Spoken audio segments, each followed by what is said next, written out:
Hola a todos, muy buenas tardes, me presento en primer lugar, mi nombre es Jaime Campos, soy director de EMIR, fundador, y hoy vengo a estar con vosotros un ratito para dos cosas. Primero, para lo que más me gusta a mí, que es dar clase, mostraros también cuál es nuestra filosofía dando clase, cómo son nuestras clases para que tengáis una muestra. Aquellos que estéis pensando ahora en diferentes academias, pues yo creo que lo importante es ver cómo te preparan en unas, en otras, que preguntéis, que veáis los materiales, que veáis las clases y que luego toméis una decisión, ¿no? Y este es el objetivo de hoy. Vamos a hacer un pequeño fragmento de una clase que también espero que os sea útil para la universidad. Y luego también hablaremos un poquito de la preparación del MIR y del acompañamiento que podemos daros durante estos años, durante la carrera.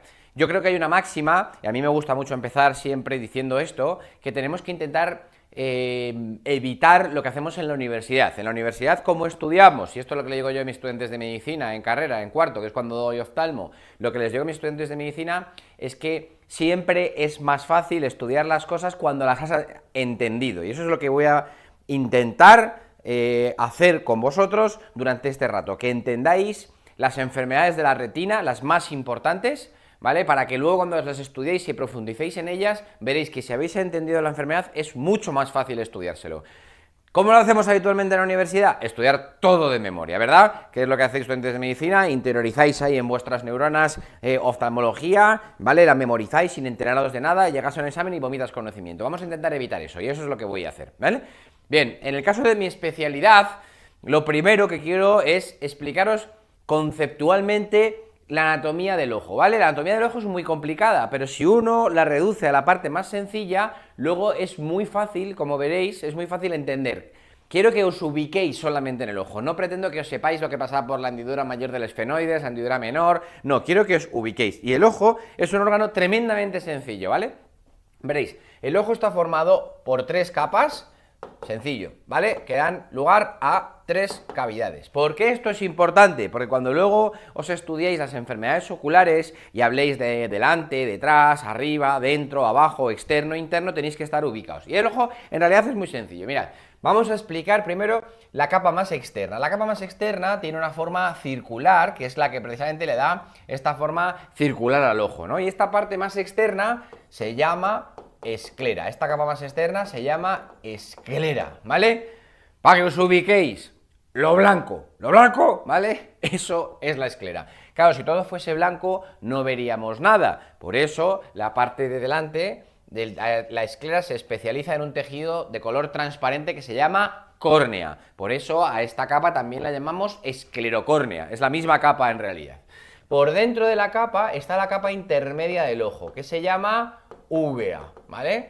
La uvea, si os la dibujo, pues tiene más o menos esta forma, ¿de acuerdo? Sería más o menos así, ¿vale? Y la uvea, a su vez, se divide en tres partes. Una uvea anterior o iris, ¿vale?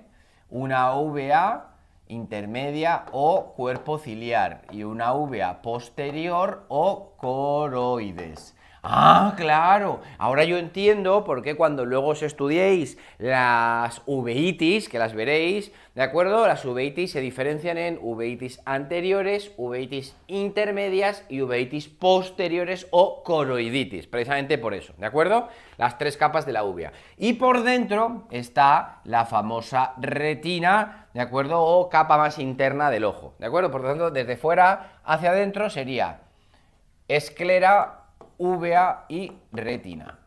Ahora voy a colocar nuestra lente natural. Todos tenemos una lente natural que está suspendida del cuerpo ciliar por medio de la zónula, que se llama cristalino, ¿vale? Cristalino, esa es la lente que nos permite enfocar de cerca. Una vez que yo coloco el cristalino dentro de la cavidad ocular, ya tengo el ojo dividido en sus tres cámaras o cavidades. Y fijaos que esto es muy difícil, ¿eh? ¿Cómo se llama a la cámara que está por delante del iris? Se llama cámara anterior. Y la que está por detrás del iris, cámara posterior. ¿De acuerdo?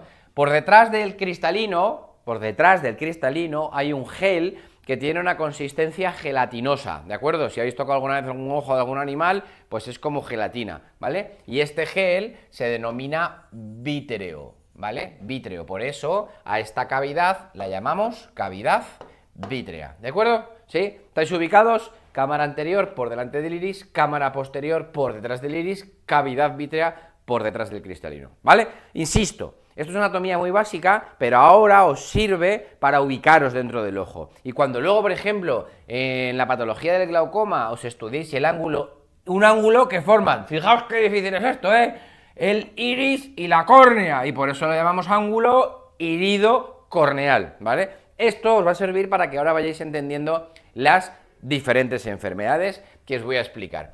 Voy a ver si soy capaz de explicaros una cosa que yo en la universidad no entendí nunca, ¿vale? Que es el desprendimiento de retina. Vamos a ver 3 enfermedades hoy: el desprendimiento de retina, la retinopatía diabética y la degeneración macular asociada a la edad. Vamos a empezar por el desprendimiento de retina. Existen, yo no sé vosotros, insisto, ¿vale? Pero yo cuando me lo estudié en la universidad no me enteré de nada. Existen 3 tipos de desprendimientos de retina, ¿vale? El más frecuente de preguntar algún desprendimiento de retina, el que siempre preguntan, es el regmatógeno, que se puede hacer desde un agujero, ahora lo veremos. El segundo en frecuencia es el traccional, que hablaremos también un poquito de él. Y el tercero, el raro, el de los frikis, el exudativo o seroso. Vamos a explicar el desprendimiento de retina regmatógeno, ¿de acuerdo? Para entender el desprendimiento de retina regmatógeno nos vamos a ubicar en nuestra cavidad. Imaginamos que el espacio en el que estoy yo, esta clase, fuese nuestro ojo, por lo tanto yo estoy en este espacio dentro que sería el gel vítreo. ¿Os lo imagináis? Aquí estoy en el gel vítreo, por lo tanto las paredes, el suelo, el techo de mi clase sería la capa más interna, la retina. ¿Os ubicáis? Bien. ¿Qué es lo que ocurre en el desprendimiento de retina regmatógeno, en la escalada fisiopatológica? Mirad, por movimientos normales, sin que ocurra nada en especial, ¿sí?, simplemente por movimientos normales, hay parte de este gel en el que yo me encuentro, que se llama vítreo, ¿vale? Por movimientos normales, un trozo de ese gel, ¿os lo imagináis? Un trozo del gel, que obviamente el gel es transparente, porque nuestro gel vítreo es transparente, tiene una estructura y una composición química que hace que sea transparente, lógico, ¿no? Bueno, pues os imagináis que un trocito de gel, por ejemplo, el que esté pegado a esta zona del techo, un trocito de ese gel se descuelga de su unión con la retina, ¿vale? Un trozo se descuelga de su unión con la retina. Por eso, el primer escalón en la escalada fisiopatológica de esta enfermedad se llama desprendimiento de vítreo posterior. Un trozo de gel se descuelga de su unión con la retina. En el momento que se descuelga de su unión con la retina, pierde su capacidad de ser transparente y se transforma en una cosa de color negro. ¿Os lo imagináis? Una cosa que antes estaba colgada, ahora se descuelga y de repente se queda aquí flotando en el interior del globo. ¿Qué clínica me va a producir esto? ¿Qué me va a contar el paciente? ¿Vale? Seguro que a alguno de vosotros os pasa. El paciente dice que ve pues una mosca, un abejorro, una telaraña, ¿no? Cualquier cosa del reino animal o vegetal puede ser una miodesopsia. Si es muy grande, veo elefantes, es más de psiquiatría. Pero todo lo que no es eso es una miodesopsia, ¿vale? Bien, ¿qué prueba utilizaríais para ver un trozo de cosa negra flotando en el interior de esta clase? Como médicos. Bien fácil, ya sé que no lo sabéis, pero vamos a intentar utilizar el raciocinio. Pues lo que haría sería, como médico, desde fuera, abro la puerta de la clase, dilato la pupila y nos ponemos ese casco que nos colocamos los oftalmólogos, ¿lo habéis visto? Que tiene una luz, ¿de acuerdo? Y con una lupa grande miro dentro y digo, ¡ah! Tienes una cosa flotando ahí en tu interior. Por eso el diagnóstico se hace por medio de fondo de ojo, ¿vale? Bien, ¿cuántos de los que estáis viéndome ahora mismo, sí, tenéis moscas, ¿vale? Levantad la mano. Yo tengo moscas, ¿sí? ¿Las veis siempre? No. ¿Cuándo las veis más? Por ejemplo, cuando miráis a paredes blancas, ¿no? O en días que están muy nublados, ¿no? O cuando te pones a bucear, ¿nos ha pasado en la piscina con los ojos abiertos, de repente una cosa que pasa por ahí? ¿Sí? Seguro que hay gente que dice, a mí también me pasa. Estas cosas que sepáis que unen mucho, ¿eh? Entonces, ¿de acuerdo? O sea, entonces, una cosa que aproximadamente tiene el 30% de la población, que si no nos produce clínica siempre, sino de forma ocasional, ¿vosotros creéis que eso hace falta tratarlo o no? ¿Qué pálpito os da? Lógicamente esto no requiere tratamiento, ¿vale? Bien. ¿Pero qué ocurre? En algunos pacientes, en todos, no, fijaos, de los que estamos aquí a ninguno nos ha pasado. En algunos pacientes ocurre lo siguiente. Cuando yo me estoy descolgando de mi unión con la retina, ¿qué ocurre? Que yo tracciono y puedo romper. Por eso son peligrosos los desprendimientos de vítreo posterior durante la primera semana, que es cuando se descuelgan. Cuando yo me descuelgo, si tiro mucho de la retina, puedo romper un trocito de techo. Por eso, el siguiente escalón es la rotura o desgarro ¿de acuerdo? O agujero, son sinónimos. He hecho un agujerito en la retina, ¿vale? ¿Qué clínica típica me produce esto? Veréis, no lo hagáis esto, pero si os quitáis las gafas y las lleváis puestas y os frotáis los ojos, que todos los hemos hecho, ¿qué es lo que ves cuando te frotas fuerte los ojos? Efectivamente, ¿no? Lucecitas, fotopsias. ¿Por qué? Porque está estimulando la retina desde fuera. Pues esto es lo mismo. Al estimular la retina, pero desde dentro, ¿de acuerdo? Lo que veo son fotopsias, ¿vale? ¿Qué prueba utilizaríais para ver un trozo de retina rota? ¿Qué haríais? Bueno, pues ya está, ya lo sabéis, ¿veis? No hace falta ni estudiarlo. Tú te coges tu casco, miras dentro del ojo y dices, ¡oh! Tienes un trozo de retina rota. Por eso, para el diagnóstico se utiliza fondo de ojo. Y yo os pregunto, ¿vosotros trataríais un agujero en el techo o lo dejaríais ahí? ¿Qué pasa lo que se... No, obviamente se trata, ¿sí? ¿Y cómo se trata? Pues se trata con láser. En la especialidad de oftalmología habéis estudiado diferentes tipos de láseres. Los láseres se diferencian en función de la longitud de onda que tenga la luz, ¿vale? El láser que utilizamos en la retina se llama láser argón.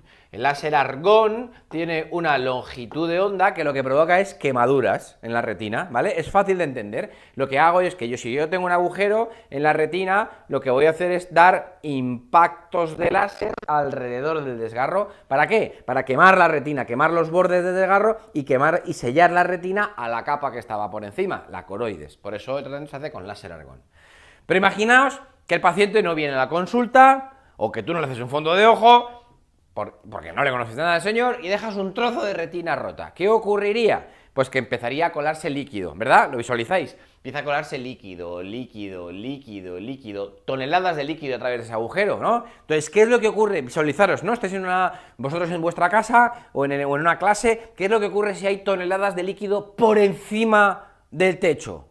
Pues que se cae el techo. Por eso, al tercer escalón en la escalada fisiopatológica de esta enfermedad, lo llamamos desprendimiento de retina. Venga, pensemos, ¿qué me contaría el paciente? ¿Vale? A ver, muy fácil. Yo estoy viendo que el techo se me está cayendo, ¿no? Porque obviamente es mucho más probable un desprendimiento de retina superior que uno inferior, por gravedad. Por gravedad es más probable que el líquido caiga. Entonces, yo estoy viendo que el techo se me está cayendo. ¿Qué me va a contar el paciente? Y siempre me lo cuentan igual. Pues una cortina, un telón, ¿de acuerdo? Algo que está ocupando mi campo visual. ¿Y cómo? ¿De dónde a dónde iría? Lo lógico sería pensar que va de arriba a abajo porque se está cayendo el techo, ¿no?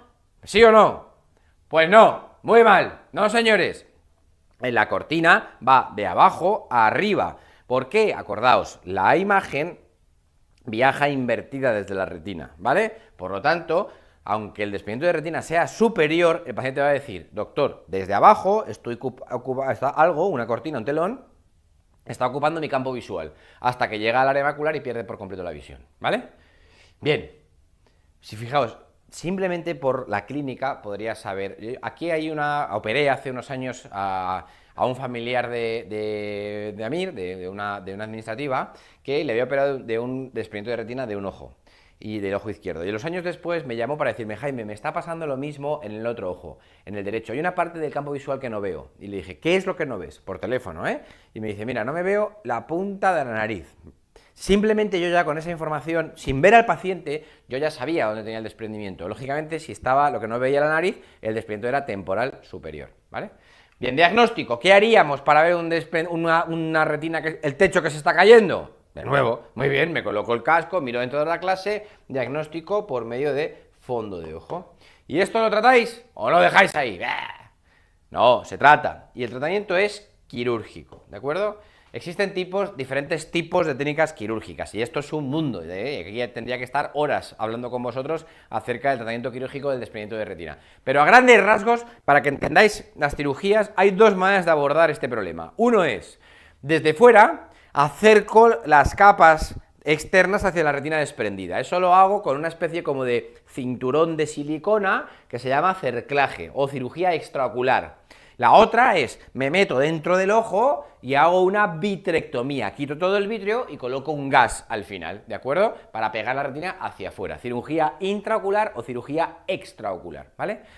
Lógicamente esto que os he contado es mucho más complicado, pero si habéis entendido esto, entendéis el desprendimiento de retina regmatógeno, que se puede tratar de un agujero, el más frecuente. Y ahora os voy a hacer una pregunta, a ver si lo sabéis. factor de riesgo más importante para tener un desprendimiento de retina reumatógeno. Pensemos, ¿de acuerdo? Y os lo digo, la miopía magna. ¿Qué es un ojo miope? Quiero que os quedéis con esta imagen. En la carrera, ¿cómo os lo estudiáis? El ojo miope es el que ve mal de lejos y ve bien de cerca y le permite al revés. ¡Mal! El ojo miope, quedaos con esta imagen, es como si yo cojo un globo y lo empiezo a inflar, pero como si fuera un psicópata, ¿vale? Y tú empiezas a inflarlo. Y lo hinchas, y lo hinchas, y lo hinchas. Eso, un ojo ahí gigante, eso es un ojo miope. Esa gente que tú vas andando por la calle y dices, ¡hola! ¿Qué ojos tan grandes tienes? Miope, ¿de acuerdo? ¿Sí? Entonces es fácil de entender que si tú estás estirando el ojo, cada vez las paredes se estiran más finas, y son paredes muy delgadas que con cualquier mínima tracción de vitrio, ¡pum!, se rompen, ¿vale? Quedaros con esta imagen del paciente miope, porque ahora vais a entender todo lo que le ocurre al miope. Ojo brutalmente grande, ¿de acuerdo? Bien, vamos con otra parte de la clase, que son las causas más frecuentes de ceguera en países desarrollados. La causa más frecuente de ceguera en el mundo, en general, es el glaucoma crónico, pero en los países desarrollados donde hay campañas de screening, la causa más frecuente de ceguera depende de la edad. En edad laboral es la retinopatía diabética, mientras que en gente mayor es la degeneración macular asociada a la edad.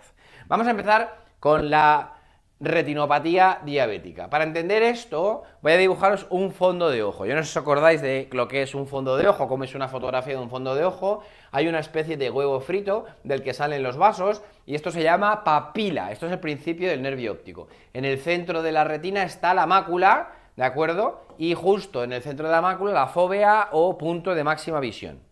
Existen dos tipos de fotorreceptores en la retina, conos, bastones, conos, bastones, conos, bastones. Los conos predominan en el área macular, mientras que los bastones predominan en el área periférica. Esto tiene su trascendencia, porque si entendéis esto, ahora entendéis todo lo que le ocurre a la retina y a sus enfermedades. No hace falta ni que os las estudiéis, ¿vale? Mirad, los conos se encargan de la visión central, obviamente, que está en el centro, de la visión más precisa, de la visión de los colores vivos, del rojo, del verde, del amarillo, ¿vale? De la visión durante el día. Los bastones se encargan de la visión al contrario, de la visión periférica, de la visión en la escala de los grises, de la visión durante la noche, ahí predominan los bastones, ¿vale? Si queréis, regla mnemotécnica, ¿vale? Ciego, bastón, oscuridad, ¿vale? Está diciendo alguno, vaya porquería de regla mnemotécnica. Bueno, pues a mí me servía para no olvidarme, ¿vale? Conos y bastones, acordaros, ¿sí? Por eso, todas las enfermedades que afectan a una zona de la retina me van a producir la misma clínica. Por ejemplo, ¿os acordáis? Que esto seguro que lo habéis visto en patología general. Distrofia hereditaria, causa más frecuente de ceguera hereditaria en nuestro país y que produce unas lesiones en espículas óseas en la retina periférica. Retinosis pigmentaria. Yo ya sé cómo es la clínica, no hace falta que me la estudie, ¿vale? Bien, vamos a la retinopatía diabética. La retinopatía diabética puede ser todo lo difícil o todo lo fácil que uno quiera. Yo voy a hacerlo para que la entendáis. Si entendéis esto que os voy a contar ahora, luego completar la información con los manuales de Amir es muy sencillo, pero hacerlo al revés es imposible, ¿vale? Vamos a entenderlo. La retinopatía diabética es consecuencia de una microangiopatía. ¿Qué quiere decir esto? Que si tienes un paciente, y lo veréis en endocrino, si tienes un paciente que te dice, oye, mire doctor, yo soy el típico paciente ejemplo a seguir, ¿vale? Estoy delgado, hago dieta, me mido la glucemia todas las mañanas, me pincho mi insulina, hemoglobina glicada por debajo de 6,5, ¿vale? Como estoy perfectamente controlado, no puedo tener microangiopatía. No, eso es falso. Aunque estés perfectamente controlado, puedes tener microangiopatía. Ese es el motivo y ahora entendéis por qué a todo paciente diabético hay que hacerle un fondo de ojo en el momento del diagnóstico y después de unos años de seguimiento, esté bien controlado o no, me da igual, pero hay que seguir a ese paciente porque puede tener microangiopatía a pesar de que esté bien controlado. Esto no quiere decir que si tú tienes un paciente diabético con retinopatía diabética, es mucho mejor que esté bien controlado, que no fume, que esté delgado, a que esté descompensado. No, es mucho mejor que esté bien controlado, pero aunque esté bien controlado puede tener microangiopatía. Y la microangiopatía, o los niveles elevados de glucemia durante muchos años, a grandes rasgos, produce dos cosas en la retina. Mirad, en los vasos. Por un lado, se altera la barrera endotelial, ¿vale? Los niveles elevados de glucemia alteran el endotelio vascular. Y como consecuencia de la alteración del endotelio vascular, se produce un aumento de la permeabilidad vascular, ¿de acuerdo? ¿Sí? Como está alterado el endotelio, se produce un aumento de la permeabilidad. Y yo os pregunto, ¿qué es lo que ocurre con lo que hay dentro de un vaso si su permeabilidad está aumentada? Pues que sale, lógicamente. Y entonces empiezan a aparecer aquí pequeños vasitos que empiezan a tener exudación o edema. Por eso, la causa más frecuente de pérdida de agudeza visual progresiva es la aparición de edema macular. Causa más frecuente de pérdida de agudeza visual progresiva en paciente diabético, ¿vale? Bien, la otra consecuencia fisiopatológica que tiene la microangiopatía diabética es que al final el vaso del diabético se acaba cerrando, se ocluye, ¿no? ¿Y qué es lo que ocurre cuando un vaso se ocluye? Pues que aparecen áreas de isquemia. ¿Y sabéis lo que hace la retina cuando aparecen áreas de isquemia? ¿Sabéis lo que hace? La retina dice, hombre, mira, a esta zona de techo no le llega suficiente aporte de oxígeno. Lo que hace la retina es, voy a generar nuevos vasos que lleguen a esas zonas de retina isquémica. Por eso la isquemia conlleva proliferación neovascular. Proliferación neovascular. Y tú dices, ¡oh, qué inteligente la retina! ¿Verdad? ¡Qué buena solución! Pues no, es muy mala solución. ¿Por qué? Porque estos neovasos tienen la fragilidad aumentada, tienden a romperse. ¿Y qué es lo que pasa cuando un vaso se rompe? Pues que sangra, ¿no? Entonces, si os imagináis estos neovasos que crecen desde la superficie de la retina isquémica hacia el interior de la clase, hacia el interior del aula, se rompen hacia el vítreo y producen una hemorragia vítrea. Causa más frecuente de pérdida de agudeza visual brusca en paciente diabético. Paciente diabético que de forma brusca pierde la visión, hemovítreo. Paciente diabético que de forma brusca pierde la visión, hemovítreo. ¿De acuerdo? Bien, la otra consecuencia que tiene la aparición de neovasos es que estos neovasos, si lo imagináis, es un tejido fibroso, retráctil, ¿vale? De tal manera que si os imagináis esto, os imagináis estos neovasos, este tejido fibroso que crece desde la superficie del techo hacia el interior. Entonces yo os pregunto, como yo estoy pegado al techo, ¿qué ocurre si tiro del techo de la clase? Pues que se produce un desprendimiento de retina. Y en este caso se llama traccional. ¿El más frecuente? No, el más frecuente era el otro que hemos contado, el reumatógeno. Este es el segundo en frecuencia, típico del paciente diabético. Bien, si habéis entendido esto, ahora vamos a hacer un pequeño avance sobre la clasificación de la retinopatía diabética, que es tremendamente compleja la clasificación de la retinopatía diabética. Pero yo con que os sepáis esto me conformaría, ¿vale? Mirad, si me hablan de isquemia, si me hablan de sangrado, si me hablan de proliferación neovascular, lo llamo retinopatía diabética proliferativa, ¿de acuerdo? ¿Sí? Que no me hablan de isquemia, que no me hablan de sangrado, que no me hablan de proliferación neovascular, aquí los oftalmólogos hicimos una convención internacional, un ejercicio retrospectivo, ¿cómo llamamos a esto? Efectivamente, retinopatía diabética no proliferativa, ¿vale? ¿Sí? ¿Y por qué esto es importante? Y ahora entendéis por qué lo cuento así. Por el tratamiento, ¿vale? ¿Cómo trato la retinopatía diabética proliferativa? La retinopatía diabética proliferativa es una complicación agresiva, temible, me deja al paciente ciego, pero ciego de ver la mano cuando se la mueves por delante. Entonces, ¿qué es lo que voy a hacer yo para tratar la retinopatía diabética proliferativa? Quemar la retina, ¿de acuerdo? Muerto el perro, se acabó la rabia. Obviamente no le voy a quemar toda la retina, le voy a dejar al paciente ciego con el láser. Lo que hago es quemar toda la retina y dejo el área macular libre para que el paciente vea por el centro, ¿vale? Vosotros me vais a decir, joder, qué mala pata, ¿no? El paciente solamente ve por el centro, pero ve, porque si no se queda ciego. Por eso a esto lo llamamos panfotocoagulación, ¿de acuerdo? Panfotocoagulación, con láser argón. ¿Qué hago para tratar el edema macular? Lo que hago es, evidentemente no voy a dar láser a toda la mácula y dejarle ciego. No, para eso lo que hago es con este mismo láser quemo selectivamente aquellos vasitos que están produciendo exudación edema. Y esto, ¿de acuerdo? Se llama fotocoagulación focal. ¿De acuerdo? En cuanto al edema macular y la fotocoagulación focal, aquí habría que ahora también valorar dos tratamientos que han aparecido además de este, que son los anti-VEGF y los dispositivos de liberación retardada de corticoides, ¿vale? No pretendo ahora mismo que lo sepáis esto, pero simplemente quiero que lo sepáis que el tratamiento clásico con el láser focal ha cambiado y hoy en día utilizamos anti-VEGF y corticoides, porque en la fisiopatología precisamente del aumento de la permeabilidad, cuando hemos estudiado esto, vemos que estos pacientes tienen un aumento de expresión del VEGF y un aumento de los factores proinflamatorios. Por eso, ¿de acuerdo? Si yo disminuyo esto, mejoro el edema, ¿vale? Esto es mucho más complicado de lo que yo lo he contado, ¿eh? Aquí hay un millón de cosas. El microaneurisma, el exudado duro, el exudado algodonoso, las hemorragias profundas, las superficiales, pero yo no pretendo que sepáis ahora eso. Yo lo que necesito es que entendáis la enfermedad y ahora podéis completar muy bien el conocimiento, ¿vale? Lo que no quiero es que os estudiéis de memoria. La fisiopatología del exudado algodonoso es una detección del flujo axoplásmico, que no sabéis ni lo que significa, ¿vale? Yo no quiero que hagáis eso, yo quiero que entendáis esto. Si entendéis esto, ahora veréis que estudiarse la retinopatía diabética está chupado, ¿vale? Bien, para terminar la explicación, vamos a explicar otra enfermedad que también está muy de moda, que se llama degeneración macular asociada a la edad, ¿vale? ¿Por qué está muy de moda? Y le han preguntado en los últimos años también en el MIR. Porque la degeneración macular asociada a la edad es la causa más frecuente de ceguera en países desarrollados, y España se considera de momento desarrollado, en gente mayor, por encima de los 50 años. Recordad, por debajo de los 50, retinopatía diabética, por encima de los 50, degeneración macular asociada a la edad. Y de nuevo, esta enfermedad puede ser todo lo difícil o todo lo fácil que uno quiera. Yo os la voy a contar para que la entendáis. De nuevo dibujamos el área macular, pero ahora lo que voy a hacer es un corte de la retina, ¿vale? Vamos a dibujar un corte de la retina. La retina, no sé si os acordáis, cuando viste la anatomía, de acuerdo a la retina en el área macular pierde prácticamente todas las capas y se quedan solamente las capas más externas de la retina. Para que os ubiquéis con el dibujo que os puse al principio de la clase. Esto sería el vítreo, esto sería la retina y aquí estaría la coroides, ¿de acuerdo? ¿Vale?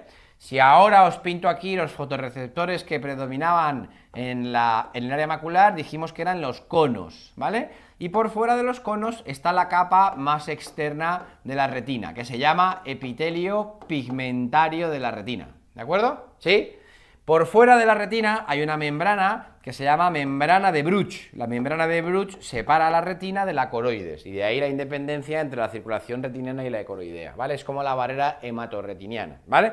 Bien, entonces, o hematoencefálica. Lo que ahora intento explicaros es esta enfermedad. ¿A qué dedica su vida el epitelio pigmentario de la retina? El epitelio pigmentario, yo no sé a vosotros, esto me recuerda cuando yo era pequeño, es como un hermano pequeño en casa, ¿vale? ¿A qué dedica su vida el epitelio pigmentario? A tirar la basura, ¿vale? ¿El hermano pequeño quién tira la basura? Hermano pequeño. Yo es que tiraba la basura cuando era pequeño, ¿no? Tira la basura, tira la basura. A ver, esto es para que lo entendáis, ¿no? Dicho de manera científica, metaboliza los productos de desecho de la vitamina implicada en la visión. ¿Cuál es la vitamina implicada en la visión? La vitamina A. Entonces lo que hace el epitelio pigmentario, de hecho, es muy moderno, no tira la basura, lo recicla. Lo que hace es metabolizar los productos de desecho y vuelve otra vez a los conos, porque la vitamina A está implicada en el metabolismo de la visión, ¿vale? Bien, ¿qué ocurre con la vida? Pues que igual que el hermano pequeño, como yo era pequeño, también en un momento determinado, pues te cansas de tirar la basura y dices, yo ya estoy harto, ya no tiro más la basura. Entonces, como no hay nadie que tire la basura, ¿qué es lo que ocurre con la basura? Que se acumula, efectivamente, se acumula. Entonces se acumula en forma de unos depósitos que os dibujo aquí, de color amarillento, ¿de acuerdo? ¿Sabéis cómo se llaman esos depósitos de color amarillento? Drusas, esos son las drusas. Por eso, la lesión característica de la degeneración macular asociada a la edad en su forma seca es la aparición de drusas, ¿vale? Bien. ¿Qué clínica me va a producir esto? ¿Qué clínica me va a producir esto? Ya lo sé, no haría falta ni que me lo estudiara. ¿A qué zona de la retina afecta? A la zona central, a los conos. Por lo tanto, repasemos. ¿Qué me va a contar el paciente? Que ve peor durante el día. Ve peor los colores vivos, el rojo, el verde, el amarillo, discromatopsia. Los conos se encargan de la visión precisa, de la visión más fina. Entonces el paciente va a decir, doctor, por ejemplo, los marcos de las ventanas, los marcos de las pizarras los veo torcidos. Metamorfopsias, ¿de acuerdo? El paciente dice que tiene una mancha en el campo visual. ¿Dónde? ¿En el centro o en la periferia? Lógicamente en el centro. Escotoma central. La zona central de la retina es la que utilizáis cuando vais a la óptica a graduaros y te pones ahí con el óptico que te dice, a ver, dime las letras. Y tú empiezas la R, la Z, la A, ¿vale? Estás utilizando la zona central de la retina, ¿sí? Todo esto se llama síndrome macular, ¿vale? Recordad, disminución de la agudeza visual, escotoma central, metamorfopsias, discromatopsia. Y yo os pregunto, ¿cómo será el síndrome macular de la degeneración macular asociada a la edad en su forma seca? ¿Será una cosa de, doctor, desde ayer estoy torcido? ¿O será una cosa progresiva? No, hombre, obviamente es algo progresivo. Es tan lento que hay muchos pacientes que son asintomáticos, no son conscientes de que se van quedando ciegos. Cuando uno pierde la visión muy poquito a poco, desarrolla mecanismos de adaptación. ¿No habéis visto esta gente que ve fatal, pero que se manejan muy bien? Que dices, ¡qué bien se maneja! ¿Por qué? Porque la pérdida de visión ha sido muy lenta, ¿vale? ¿De acuerdo? Por lo tanto, el síndrome macular es progresivo.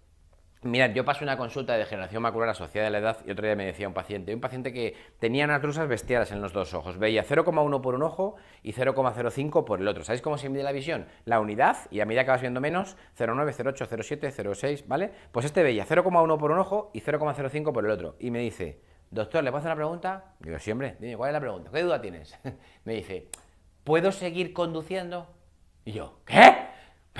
¿Usted conduce? No, usted no puede conducir. Yo, ya, pero además, o sea, usted es un peligro para usted y para los que le rodeamos. Pero llama ya, pero ¿cómo conduce usted? Si está prácticamente ciego. Y me decía yo, ningún problema. Yo cuando voy a conducir, coloco a mi mujer en el asiento de al lado. Y entonces ella me va a decir, ahora gira a la izquierda, ahora gira a la derecha. Ese era su mecanismo de adaptación, ¿vale? Insisto, quedaros con la idea de que puede ser que incluso sean asintomáticos. Diagnóstico. ¿Qué haríais para ver basurilla? Ya lo sabéis, porque lo habéis estudiado antes. ¿Qué hago para ver la retina? Abro la puerta de la clase, me coloco el casco, ilumino dentro con una lupa. ¡Ah! ¿Tienes basura? Diagnóstico, fondo de ojo. ¿Y tratamiento? Pues esta enfermedad no tiene tratamiento. A día de hoy no hay nada que haya demostrado ni prevenir la aparición de las complicaciones ni disminuir la progresión de la enfermedad. ¿De acuerdo? ¿Sí? No tiene tratamiento. Bien. En algunos pacientes, en todos no, ¿vale? Sino en algunos ocurre lo siguiente, fijaos, os voy a mostrar. Estas drusas, esto de aquí, no es gratuito para el ojo, ¿vale? No es gratis para el ojo. ¿Qué ocurre? Que aquí se genera cierto caldo proinflamatorio. De tal manera que aquí pues empiezan a aparecer interleuquina 1, interleuquina 6, factores derivados del complemento, ¿vale? Y como consecuencia de hecho, fijaos, como consecuencia de esto, se producen pequeñas rupturas, pequeñas fracturas en la membrana de Bruch. Y esto es muy importante, ¿vale? Esto es muy importante porque además lo han preguntado también en el MIR. Como consecuencia de esas rupturas, de esas fracturas en la membrana de Bruch, aparece un factor que se llama Vascular Endothelial Growth Factor o factor de crecimiento endotelial vascular. Y es precisamente por esto por lo que aparecen neovasos. Pero fijaos ahora cómo van. Van desde la coroides, aprovechando precisamente estos huecos que deja la membrana de Bruch hacia la retina. Fijaos qué diferentes son estos neovasos de lo que explicamos en la retinopatía diabética. En la retinopatía diabética dijimos que los neovasos iban desde la superficie de la retina isquémica hacia el vítreo. ¿Veis qué diferentes son la palabra neovaso? Lo digo porque cuando estudiáis en oftalmo veréis que hay un montón de neovasos. En este caso son diferentes. Los neovasos de rupturas de la membrana de Bruch que van de la coroides a la retina, a los que tienen isquemia, que van de la retina al vítreo. Por eso, la lesión característica, la degeneración macular asociada a la edad en su forma húmeda o exudativa, que son sinónimos, es la aparición de membranas neovasculares coroideas o subretinianas, ¿de acuerdo? ¿Sí? Por esta membrana neovascular coroidea o subretiniana. ¿Qué clínica me va a producir esto? Ya lo sé, Jaime, ya lo sé, no hace falta que me lo expliques, ya me lo has contado, venga.